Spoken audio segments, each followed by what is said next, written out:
تخيل كده معايا يا صاحبي لو دخلت مبنى وما لقيتش مخلوق في المكان، ولما تيجي تمشي في ممرات تتغير وتحس ان قوانين الفيزياء بتنهار، وتسمع ساعات اصوات في دماغك بس ممكن تكون هي الحقيقة الوحيدة. انا مش بتكلم عن لعبة رعب على فكرة، انا بتكلم عن لعبة كنترول، اللعبة اللي هتخليك تشك في كل حاجة حواليك. هل كل حاجة بتشوفها عينينا هو حاجة واقعية؟ يعني هل بتحصل عادي في الواقع ولا مجرد خيالات في دماغنا؟ لعبة كنترول من تطوير شركة ريميدي انترتينمنت، والشركة دي اللي عملت لعبة ماكس بين والان ووك. وانا بلعب اللعبة حسيت اني بلعب ماكس بين 2 مثلا، وشوية كده الان ووك في نفسها، فتحس ان هي دمج بين الاتنين، فعملوا لنا لعبة كنترول تحس ان لعبة كنترول بروح اللعبتين دول. فدي كانت اكبر ميزة انا كنت شايفها في اللعبة دي. الميزة اللي بعد كده وهي ان اللعبة هتخمك في الاول انها لعبة رعب، بس هي مش لعبة رعب خالص، هي لعبة غامضة مليانة رمزيات ومش اي حد هيفهمها. انا لسه مخلص اللعبة وحاسس اني تايه برضه، ما فهمتش القصة وما فهمتش الحوارات دايرة على ايه، فحاسس ان في سنة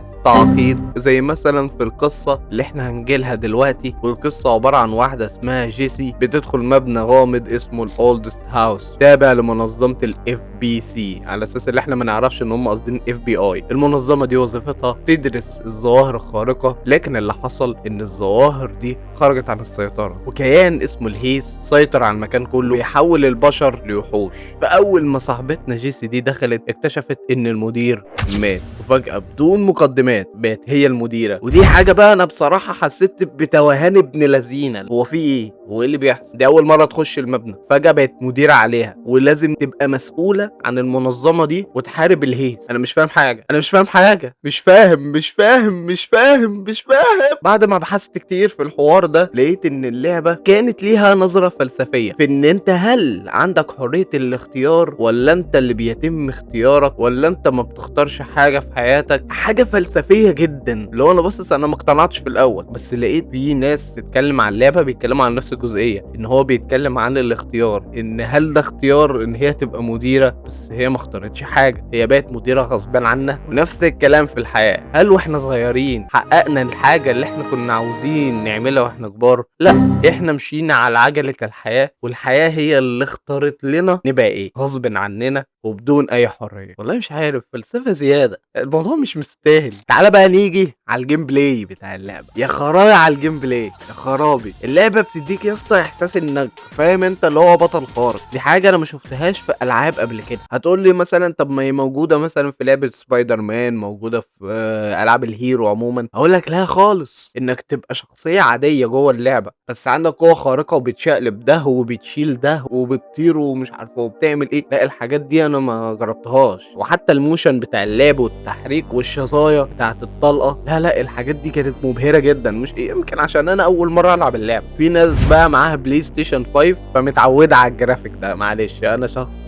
شخص فقير. ومعاها كمان سلاح متميز جدا في انه بيغير شكله على حسب اسلوبك في اللعب. اللعبة دي مش بيخليك تضرب في الجو وبتاع والكلام ده من فراغ، لا، اللعبة بتخليك تحس انك مش بتلعب، تحس بالسيطرة، تحس انك مسيطر جوه اللعبة. نيجي بقى نخش على تصميم العالم جوه اللعبة. تصميم العالم بره المبنى او في اماكن كنت شايفها عاملة زي ماكس بين 2 لما كان في المرحلة اللي هو كان في اسم الشرطة، واماكن كنت حاسسها شبه الان ووك، فالناس بس تمسك كشاف تبقى هي اللعبة بالظبط. وفي اماكن تالتة بقى اللي هي الاماكن اللي فيها فراغ، دي كانت احلى حاجة في اللعبة بصراحة بتاعت كنترول. حسيت ان انا في لعبة ماتريكس اصلا، دخلت في حاجة تانية. في حاجات بقى غريبة بقى في اللعبة، وهي ان انا مثلا لما بخش مكان وعاوز ارجع منه الباب يتقفل عليا، ومش يتقفل عادي لا، بتتقفل بحاجة كده هالة حمراء، اللي هو لا انت مش هترجع تاني يا ابن خلاص. واللعبة هنا متأثرة بافكار الاس سي بي فاونديشن، المنظمة بتاعت الاس سي بي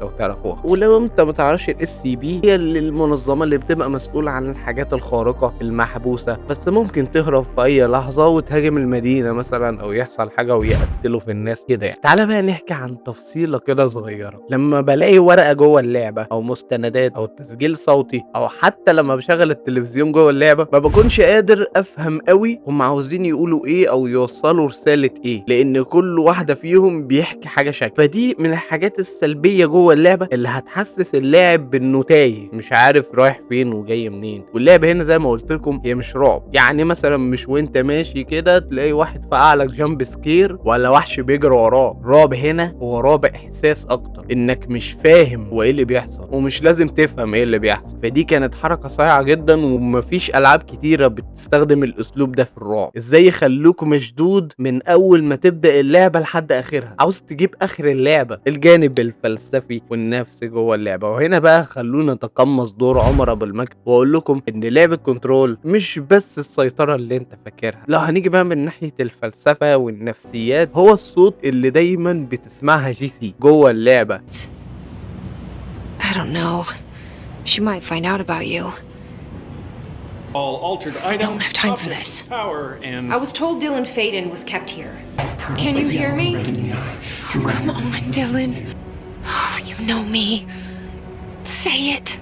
ولما بحثت لقيت ان الكيان ده اسمه بولاريس. السؤال هنا، هل هو بيساعد جيسي ولا بيستخدمها ولا متحكم فيها؟ اللعبة هنا بتطرح سؤال خطير جدا، هل احنا فعلا اللي بنختار؟ وهل عندنا حرية الاختيار في حاجة ولا في حاجة تانية بتتحكم فينا من غير ما نحس؟ من الاخر هتخرج من اللعبة شاكك في كل اللي حواليك وشاكك في الواقع اللي انت عايش فيه. طب السؤال هنا، اللعبة نجحت؟ يعني هي نجحت اصلا في السوق؟ هقول لك انها نجحت لانها كانت مختلفة، لانها ما كانتش بتمشي ورا ترند، لانها ما كانتش بتحاول ترضي الكل. اللعبة بتارجت ناس معينة بتحب الغموض العمق. ولو انت من الناس اللي بتحب تحلل وبتتفرج على عمر ابو المجد كتير هتلاقي نفسك بتحب اللعبة دي. في النهاية لعبة كنترول مش لعبة عن انك تتحكم في العالم، لكن عن هل عندك سيطرة وتحكم في نفسك اصلا ولا.